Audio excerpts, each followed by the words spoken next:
So it's been pretty hot and dry recently in my evergreen collection, and the question comes up every now and then in the comments about when do you water trees and how often do you water trees.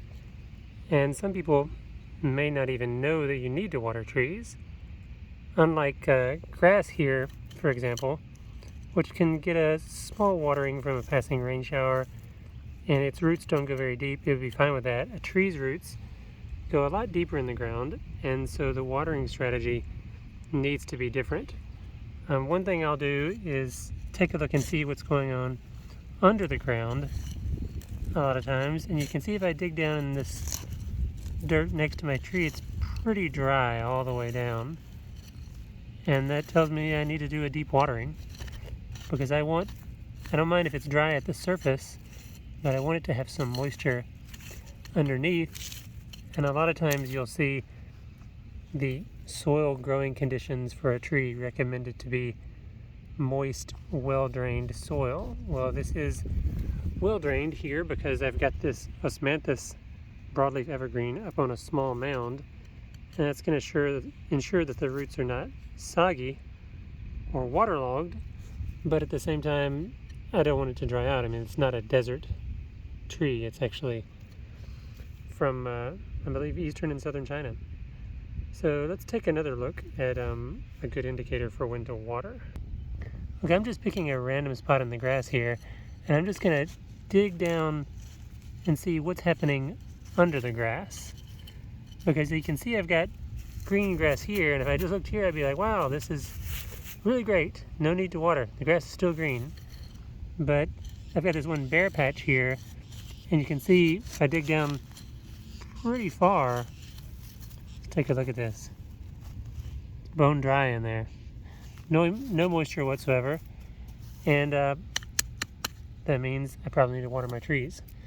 So the most important fact to keep in mind when it comes to trees versus grass is that your grass can look green, and even some weeds growing around your tree can look green, but the tree itself could be lacking water.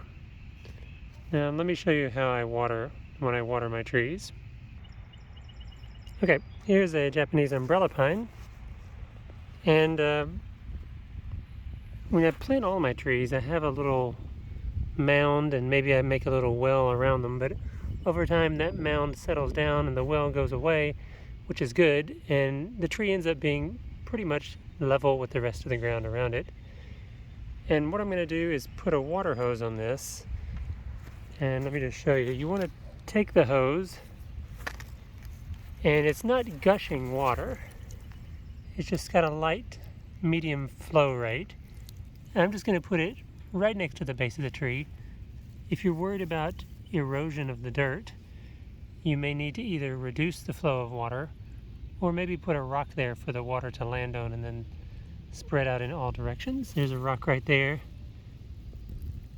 I'm just going to let the water hit that rock so that I don't wash away the dirt near the base of my tree.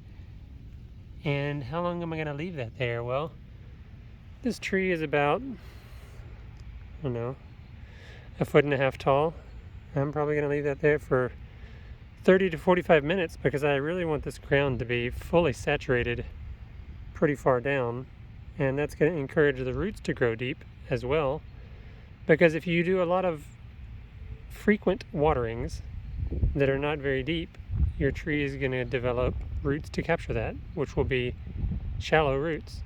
But if you do very infrequent deep waterings, and assuming your soil is soft enough for the roots to penetrate, in theory that should result in roots that grow deeper to access that deeper water during times of drought. So I'm going to do, in times of extreme heat and dryness, every 2 weeks I might water deeply 30 to 45 or even an hour at that medium flow rate, or it could be a slightly lower flow rate.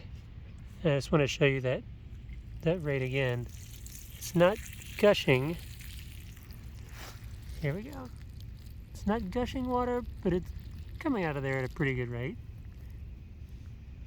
And usually, if it's been there for about 30 minutes, not only is it going to be saturated underneath the tree, but the whole area around it's probably going to be wet, and that's okay. So that's what I do. And the bigger the tree, obviously, you can let it run for longer. Now, the one thing to watch out for would be trees that are susceptible to root rot or don't like to get too wet. You can lower it back. For example, on deodar cedar, I don't think it needs quite as much. Some spruces may not need it. If you have a Colorado blue spruce, I wouldn't put much on it because those are more dry adapted trees. But if you have trees that grow in hot, humid areas, this is pretty much how I've been watering, and I've been successful so far.